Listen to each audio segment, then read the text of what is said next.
आज यहाँ पे आए हुए सभी किसान भाइयों बहनों को मेरा नमस्कार, सत श्री अकाल, वाहेगुरु जी का खालसा, वाहेगुरु जी की फतेह। आज सुबह जब मैं पंजाब पहुंचा तो बड़े दुख की खबर सुनने को मिली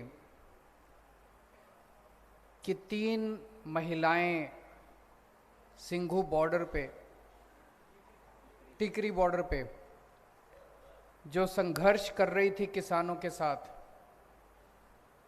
एक ट्रक ने उन तीनों को कुचल दिया और उन तीनों की मौके के ऊपर उन तीनों की मौत हो गई। सबसे पहले मैं उन तीनों को श्रद्धांजलि अर्पित करता हूं। भगवान से प्रार्थना करता हूं कि उन तीनों की आत्मा को अपने चरणों में स्थान दे और उनके जो परिवार वाले हैं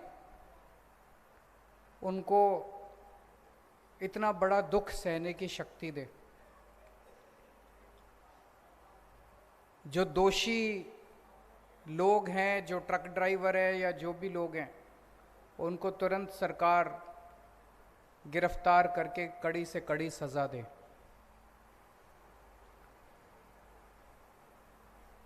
पूरे देश में कहीं से भी अगर खबर आती है कि किसान ने खुदकुशी कर ली तो बहुत तकलीफ होती है, सबको तकलीफ होती है, आम लोगों को तकलीफ होती है, जनता को तकलीफ होती है। कोई सुनता है, आप लोग भी जब सुनते हो, चाहे पंजाब हो, चाहे हरियाणा हो, चाहे महाराष्ट्र हो, चाहे मध्य प्रदेश हो, कहीं अगर कोई किसान, गरीब किसान आत्महत्या करता है तो बड़ी तकलीफ होती है।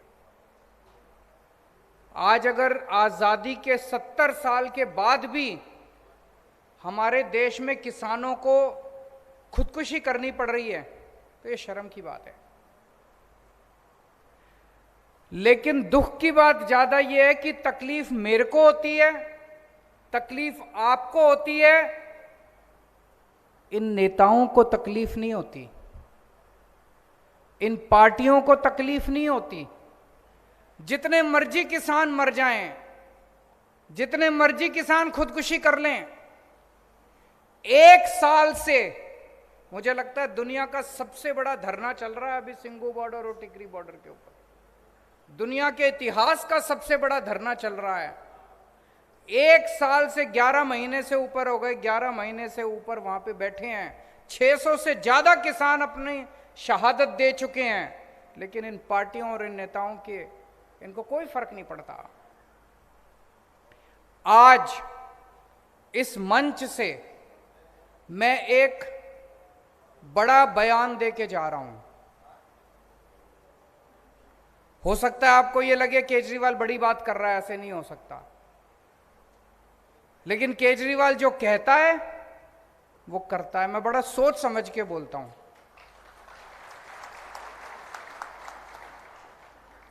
मैं पूरी जिम्मेदारी के साथ आम आदमी पार्टी की तरफ से आपको यह विश्वास दिलाता हूं, फरवरी के महीने में चुनाव है, मार्च के महीने में नतीजे आ जाएंगे। 1 अप्रैल के बाद से पंजाब के अंदर किसी किसान को खुदकुशी नहीं करने देंगे हम लोग। हमारी जिम्मेदारी है, उसके लिए जो करना पड़ेगा हम करेंगे। लेकिन बहुत हो गया, अब 70 साल हो गए। 70 साल के अंदर अगर हम ये, इसका मतलब इनकी नीयत खराब थी। ऐसा नहीं कि ये हो नहीं सकता, इनकी नीयत खराब थी। पहले कहते थे स्कूल ठीक नहीं हो सकते, सरकारी स्कूल, दिल्ली में करके दिखा दिया। पहले कहते थे सरकारी अस्पताल ठीक नहीं हो सकते थे, दिल्ली में करके दिखा दिया। मैंने दिल्ली में जब पहला चुनाव लड़ा, मैंने कहा मैं बिजली फ्री कर दूंगा, मेरा मजाक उड़ाते थे ये सारे पार्टी वाले। दिल्ली में करके दिखाई कि नहीं दिखाई?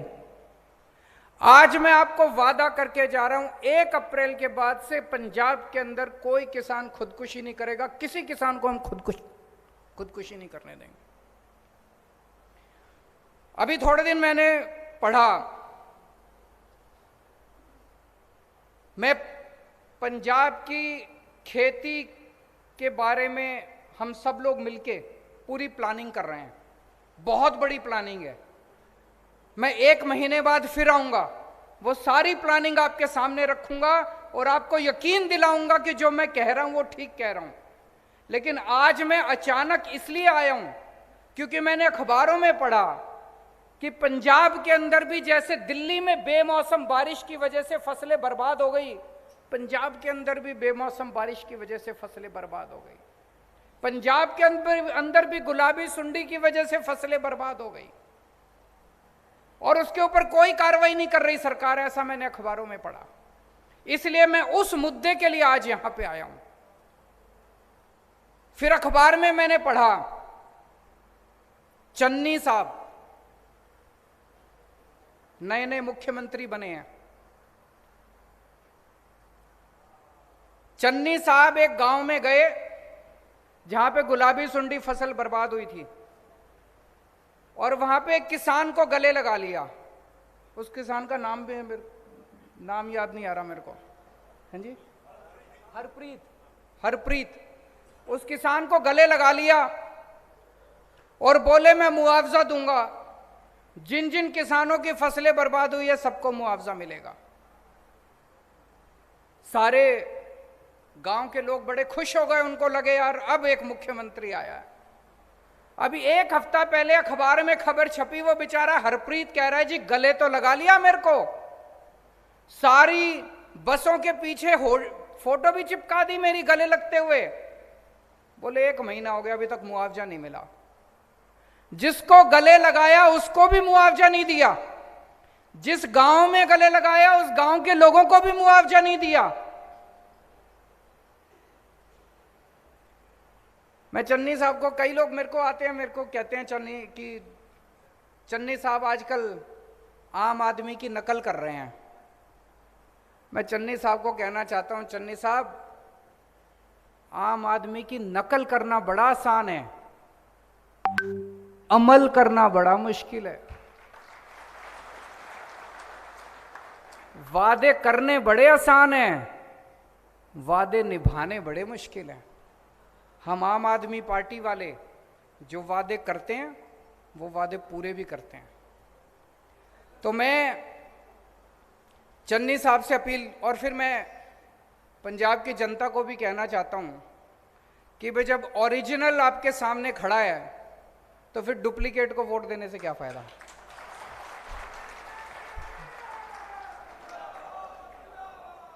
जब ओरिजिनल आपके सामने खड़े हैं तो फिर नकलची को वोट देने से क्या फायदा, डुप्लीकेट को वोट देने से क्या फायदा। ओरिजिनल को ही लो ना, ओरिजिनल माल लो मार्केट से, वोट दोगे तो ओरिजिनल माल मिल जाएगा।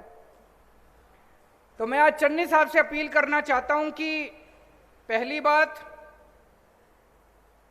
किसानों के साथ बैठ के, किसान जत्थेबंदियों के साथ बैठ के आप ये हिसाब लगाओ कि फसलों का जो बेमौसम बारिश से धान खराब हुई है उसका, और जो गुलाबी सुंडी की वजह से फसलें बर्बाद हुई है, नरमा बर्बाद हुआ है उसका, कितना लागत थी, कितना नुकसान हुआ। जितनी लागत थी कम से कम उतना तो भरपाई करो। ये 8,000 रुपये कहां से आ गया? 8,000 रुपये से तो किसी ने अभी बोला कि 40,000 रुपये दिए 5 एकड़ के, वो भी 37,000 काट कुट के दिए। 37,000 में हमारा क्या होगा? 37,000 में तो घर का खर्चा भी नहीं निकलेगा। तो जितनी लागत थी कम से कम उतनी लागत तो किसानों को दो। दिल्ली में हम दे रहे हैं। दिल्ली में 2015 में मेरी सरकार बनी, फरवरी के महीने में। अप्रैल के महीने में मेरे पास किसान आए, बोले जी हमारी फसल बर्बाद हो गई। मैं किसानों के साथ उनके गांव में गया, गांव के अंदर ही मीटिंग बुलाई सारे किसानों की। वहीं पे उन्होंने मेरे को सारी कैलकुलेशन करके दी। कैलकुलेशन करके उन्होंने बताया जी 18,000 रुपये एकड़ के हिसाब से हमारा नुकसान हुआ है। वहीं पे उसी गांव के अंदर अफसरों को हमने ऑर्डर करा, 20,000 रुपये एकड़ के हिसाब से हमने ऐलान कर दिया, और 3 महीने के अंदर, ऐसा नहीं कि ज्यादा, 3 महीने के अंदर सबके अकाउंट के अंदर पैसा चला गया। उसके बाद से लेके हमने पॉलिसी बना दी, तब से लेके आज तक जितनी बार पिछले 7 साल के अंदर दिल्ली के अंदर किसानों की फसलें बर्बाद हुई है, हमने 20,000 रुपए एकड़ के हिसाब से उनको मुआवजा दिया है। तो मैं चन्नी साहब से कहना चाहता हूं, अपील करना चाहता हूं कि आप भी जितना बर्बाद जो फसल की लागत है उस लागत को कम से कम आप इनको दो। और मैं पंजाब के किसानों को कहना चाहता हूं कि अगर चन्नी साहब आपको आपकी लागत नहीं देते, मेरी आपसे हाथ जोड़ के विनती है, खुदकुशी मत करो, खुदकुशी मत करो। बड़ी तकलीफ होती है, हमें भी तकलीफ होती है, हमें अपना बेटा मान लो, छोटा भाई मान लो अपना, खुदकुशी मत करो। मैं समझता हूं, मेरे को किसान बताते हैं अगर हम फसल ना लगाएं बोले तब भी चल जाता है, लेकिन अगर पैसा खर्च करके, खाद खरीद के, बीज खरीद के अगर हम फसल लगाएं, पैसा उठा के फसल लगाएं और फसल बर्बाद हो जाए, बोला फिर तो हम कहीं के नहीं बचते, हमको पैसा वापस करना पड़ता है, पैसा वापस करने को होता नहीं है, तो हम कहीं के नहीं बचते, इसलिए आत्महत्या करने को मजबूर हो जाता है किसान। मैं आप सबसे अपील करना चाहता हूं, सारे पंजाब के किसानों से अपील करना चाहता हूं, आत्महत्या मत करना। मार्च में सरकार बनेगी, अगर चन्नी साहब ने पूरा मुआवजा नहीं दिया, 30 अप्रैल तारीख नोट कर लो, 30 अप्रैल तक आपके अकाउंट के अंदर आपका पूरा मुआवजा चला जाएगा।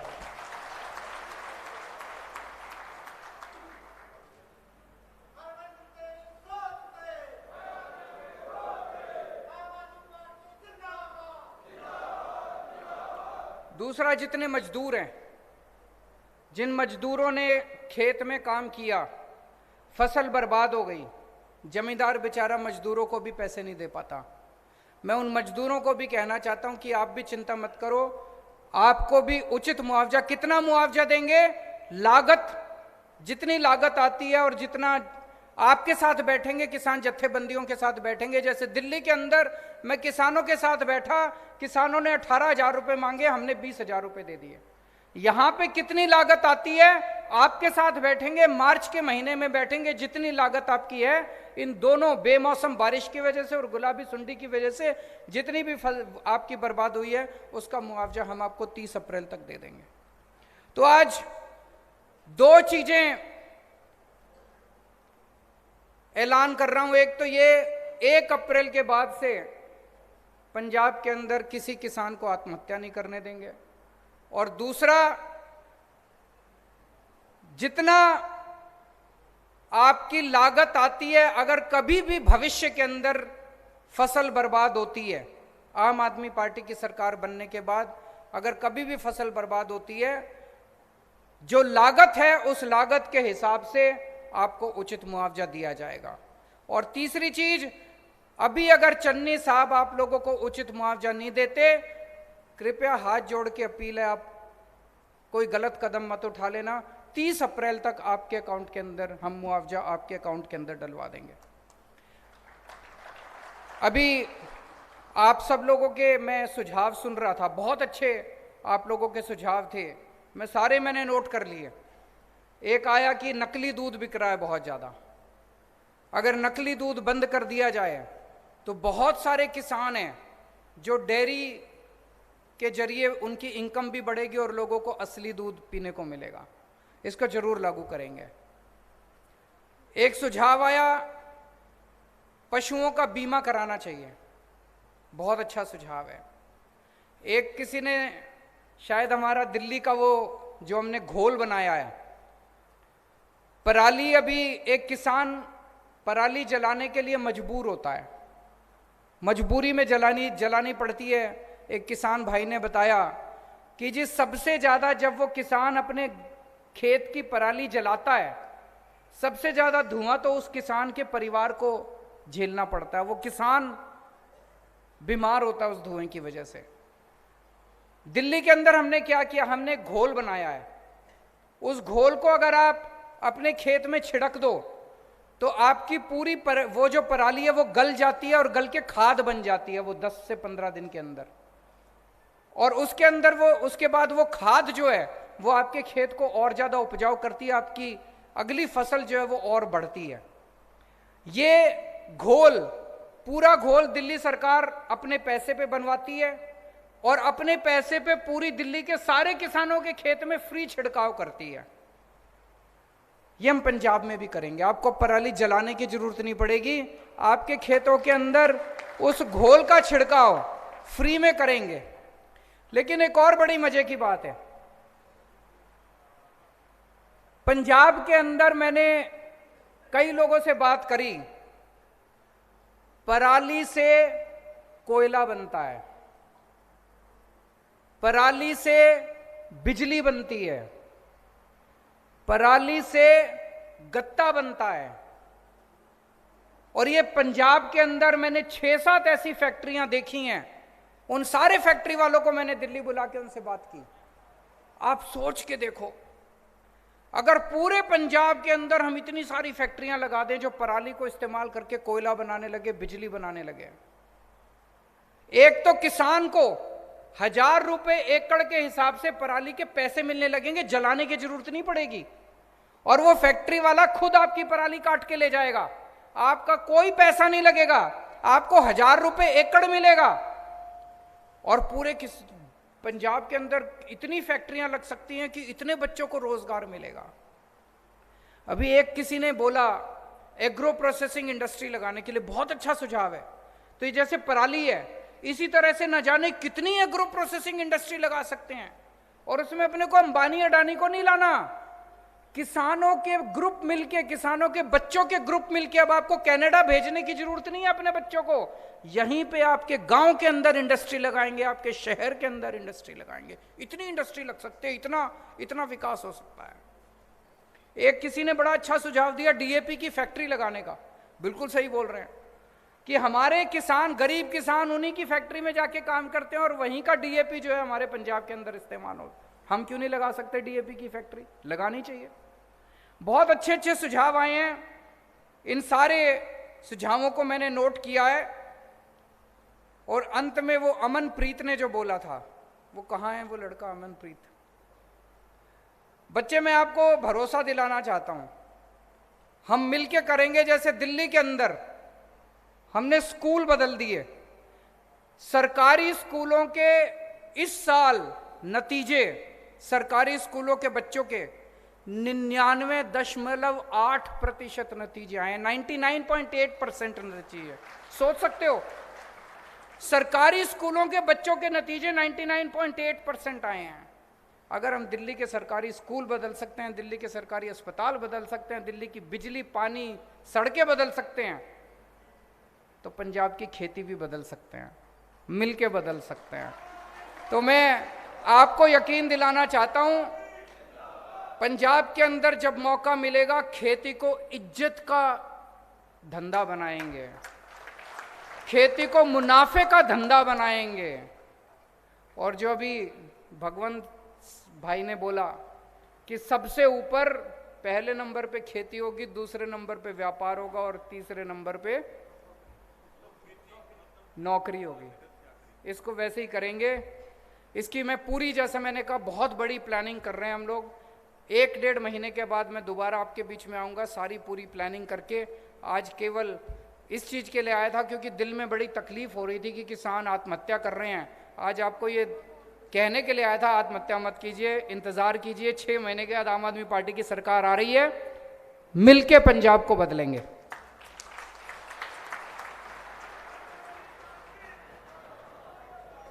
सो थैंक यू सर, जिन्होंने अज कुल खर्च